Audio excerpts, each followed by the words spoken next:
Hai, assalamualaikum warahmatullahi wabarakatuh guys. Dimanapun berada, gimana kabarnya? Aku doain ya, semoga kalian sehat selalu dan dimudahkan segala urusan. Amin ya, kita saling mendoakan. Ini agak beda konsep nih. Kalau biasanya kan berdua, aku sama Bung Uhu. Tapi kali ini agak berbeda. Ini membuat video monovlog. Terus mau ngapain kan? Oke, kita akan langsung gas ya. Kita akan belajar tentang kosakata ilmiah, istilah-istilah akademis. Nah, tapi yang medium lah, insya Allah ya, nggak berat-berat amat lah. Tapi itu subjektif ya, semoga bermanfaat lah. Dan ini penting, kenapa kita kok belajar tentang istilah-istilah akademis atau bahasa-bahasa ilmiah. Oke, nah ini jadi pertanyaan, kenapa Kang Vito? Pentingnya seorang memperbanyak belajar kosakata ilmiah atau istilah akademis.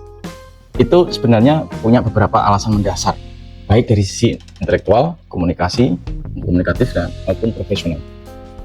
Nah, rincinya begini, belajar memperbanyak kosakata itu pertama adalah bisa meningkatkan kualitas berpikir. Kosakata ilmiah itu bisa membantu kita berpikir lebih presisi, lebih berpola, lebih terstruktur gitu ya. Contohnya begini, kata baik itu masih umum, atau pakai kosakata yang lain lebih masih normatif kan. Oke, kata baik itu masih umum. Tapi kalau kamu tahu istilah seperti etis, efektif, objektif dan gitu ya, itu bisa mempunyai makna yang berbeda, mempunyai makna baik dalam konteks yang lebih tepat kan gitu ya. Dengan kata lain, bahasa bisa memperluas cara berpikir. Nah, poin yang berikutnya adalah bisa memperdalam kemampuan komunikasi akademik. Dalam dunia akademik, ide-ide besar itu sering disampaikan lewat istilah-istilah teknis, lebih terperinci. Kalau seorang paham istilah itu, bisa membaca jurnal ilmiah, meminimalisir sesat yang itu ya, atau bisa jadi tanpa sesat. Poinnya adalah berikutnya adalah menulis makalah atau skripsi atau laporan. Menulis makalah, skripsi atau laporan dengan gaya ilmiah yang lebih terpercaya, yang kredibel. Ini pakai kosakata berbeda. Jadi kalau menulis makalah, skripsi atau laporan dengan gaya yang lebih kredibel, diskusi dengan seorang yang lebih intelektual seperti dosen atau beberapa orang yang khusus begitu, atau orang akademis itu bisa agak menyamai atau bisa setara atau bisa mengejar gitu. Jadi nggak timpang begitu. Itu salah satunya ya. Lalu ada lagi, poin berikutnya adalah akses ke pengetahuan global. Sebagian besar ilmu pengetahuan modern itu ditulis dengan terminologi khusus.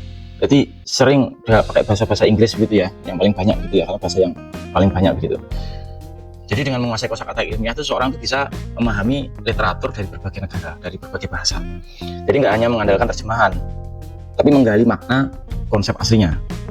Contohnya gini, kata-kata cognition, empathy, entropy, hegemony, itu punya makna filosofis dan ilmiah yang sulit diterjemahkan kalau belum terbiasa kan gitu. Ada lagi,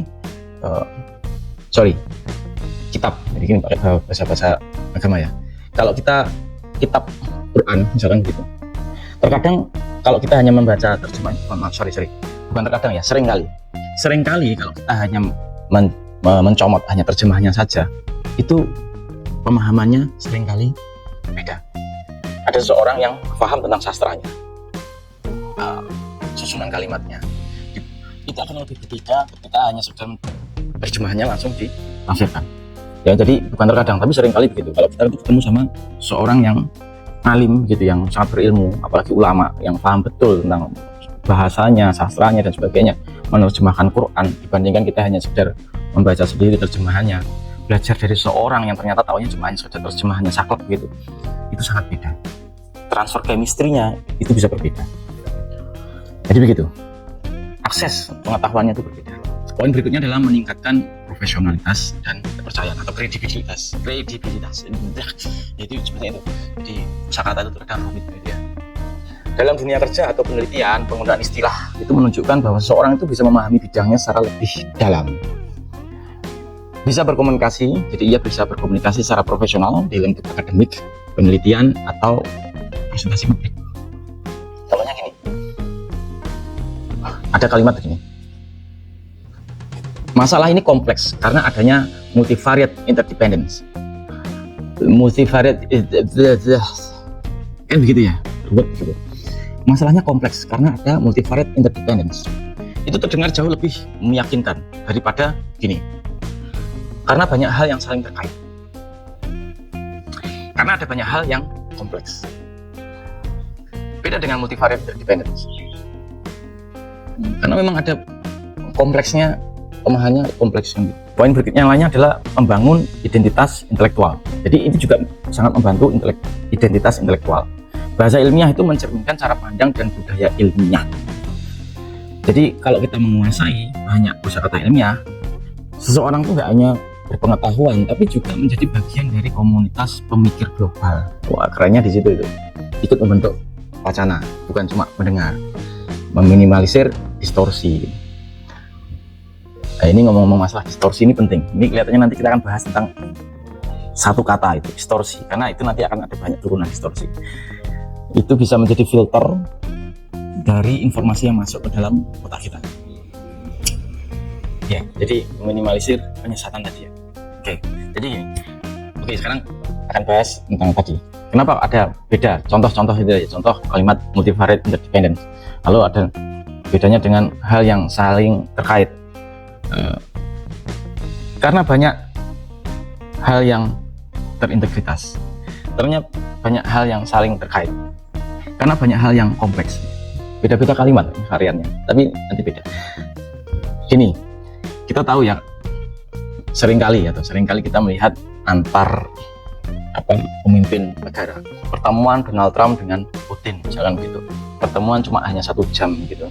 Pembicaraan di dalamnya itu sangat padat karena kosakata yang digunakan itu kalau diurai begitu bisa sangat kompleks. Nggak usah Trump dengan Putin atau mungkin antar pemimpin begitulah, intelektual. Ketemu hanya setengah jam, ketemu hanya berbicara 1 jam, tapi menteri Menlunya begitu ya, atau mungkin stafnya itu mencatat. Nanti setelah itu dijabarkan. Kalau seorang pemimpin yang intelektualnya sangat tinggi begitu ya, itu bahasanya hanya sebentar saja, tapi kalau dijabarkan sangat kompleks. Sama halnya ketika kita sehari-hari kita berbicara dengan orang sekeliling kita gitu. Seringkali hanya pemahaman yang sedikit saja, tapi menjelaskannya sangat bertele-tele. Nah, kalau saling memahami bahasa-bahasa intelektual yang banyak begitu, mungkin hanya 1-2 menit, hanya beberapa kalimat saja, itu sudah mewakili pemahaman yang banyak. Hanya dengan pakai kosakata sedikit, itu bisa meminimalisir waktu, kan gitu ya, meminimalisir energi untuk bicara. Gitu. Jadi tidak bertele-tele, hanya menghabiskan waktu begitu. Kita nongkrong di mana gitu, sebenarnya yang dibahas itu cuma sedikit, tapi terlalu banyak ngomong ngalor ngidul dan sebagainya gitu. Sama halnya ketika kita tuh punya urusan penting sama seseorang, pengen ada bisnis sesuatu begitulah, itu juga begitu. Kalau menggunakan bahasa-bahasa kosakatanya terbatas, hanya untuk pemahaman yang sedikit saja, itu harus banyak waktu, banyak kata, banyak kalimat gitu ya, hanya untuk menjelaskan satu lingkup pemahamannya. Sebenarnya itu saja.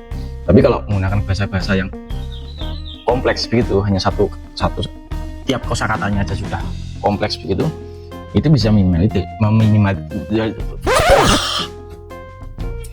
itu bisa meminimalisir. Ribet juga ya. Oke, jadi gitu guys ya. Pentingnya belajar kosakata itu sangat penting. Sekali lagi sangat penting dengan poin-poin yang aku sampaikan tadi ya. Nanti kita akan bahas tentang masalah distorsi. Aku tertarik tadi dengan bahasa distorsi tadi. Kita akan bahas tentang masalah distorsi. Insya Allah. Terima kasih guys telah menyimak video ini, monovlog ya. Kita bermain kosakata. Bukan bermain sih, tapi saling belajar kosakata. Sekali lagi terima kasih telah menyimak, dan sambil ditemani oleh secangkir si hitam robusta tanpa gula. Sambil ditemani oleh secangkir kopi hitam tanpa gula. Sambil ditemani kopi pahit. Nah, itu tadi contoh juga sih. Ini beda contohnya. Thank you. Jangan lupa sholat 5 waktu. Assalamualaikum warahmatullahi wabarakatuh.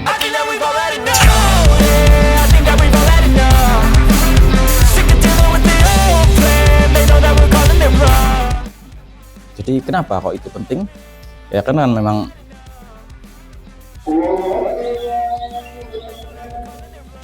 Kita masak dulu ya. Kita ngobrol dan belajar lagi tentang istilah-istilah apa namanya, kosakata bulatnya dah.